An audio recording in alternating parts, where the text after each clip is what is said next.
Hey everyone and welcome back. The Premier League is just around the corner and I do believe that the race for the top 6 this season is going to be extremely exciting. Now, as always, Manchester City and Liverpool are probably the two biggest favorites to win the title. Now, when it comes to who's going to win the title, I think it's all about momentum. I think we've seen that last year. Liverpool started strong, Manchester City not that strong, but then gathered enormous momentum throughout the season, and then, well, it was all decided on the last day. But I do believe that Manchester City does have the better squad than Liverpool. If Liverpool have a small dip, as we've seen last season, they have 1 or 2 injuries, their main players, I do believe that will cause them huge issues, and that's why I'm going with Manchester City wins the title, Liverpool number 2. Now, when it comes to Manchester City, obviously Erling Haaland, as we've seen in the Community Shield game, he wasn't that great. It probably will take some time for him to adapt to the Premier League. He's a great striker, don't get me wrong, but it will probably take him some time to adapt. We've seen Darwin Núñez in that final, no issues there because I do see him as a more, let's say, easier to blend in type of player than Erling Haaland. Erling Haaland has to adapt to Kevin De Bruyne, who is basically the captain of the Manchester City ship. If he does not follow the instructions, it's probably not going to work.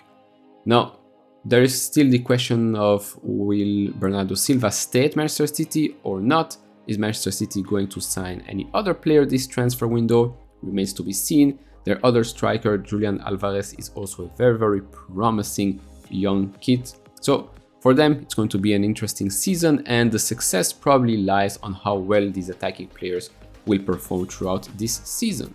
As for Liverpool, well, the attacking options there: Luis Diaz, Jota, Mohamed Salah, Firmino, Darwin Núñez.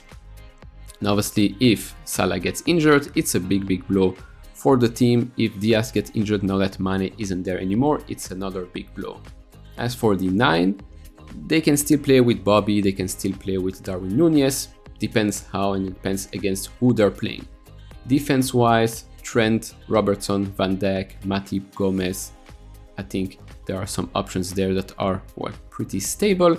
As for the midfield, I think with Thiago getting his groove back on, pretty strong, Fabinho as well. There is still Milner in case they need this Bulldog at the end of the games, but overall, Liverpool again a very strong team. Expect them to reach finals, semi-finals pretty easily this year again. Now here comes the difficult situation, and that's the number 3 spot and number 4 spot. Now, as a Chelsea fan, obviously to me, realistically, I do think that number 3 is probably the highest we can achieve this season, unless we make some ridiculous acquisitions towards the end of this transfer window. And I'm not talking about overrated expensive Fofana, I'm talking about attacking players more specifically. But looking at how well Tottenham have recruited this summer, looking at their management, looking at their attacking options, I do think that Tottenham are a probably favorite candidate to take that 3rd spot. Arsenal also a very good team if they're on their game. Because remember, Arsenal, even with Arsene Wenger, they had some games where they were completely dominating the opposition, 5-0, 6-0, even if we beat them 6-1 as well. But it's still Arsenal. It's still Arsenal, so if they have a bad game, a bad day, then, well, it's still Arsenal. And the same can be said for Tottenham. They still don't know how to win. So that's a big issue, but with the squad that they have today, with the manager that they have today, I think top 4 is very achievable. 3rd place, even more so. Now, again, for Chelsea, it really depends on who we're signing towards the end of this transfer window, because right now, I don't really see us competing that well across the competitions. I mean, let's be realistic here. Have you seen our squad? Not that great, especially if and when more players would leave towards the end of this transfer window, the likes of Hakim Ziyech, Barkley, maybe some defenders, Marcos Alonso or so. So we will need to recruit some players. I don't know who.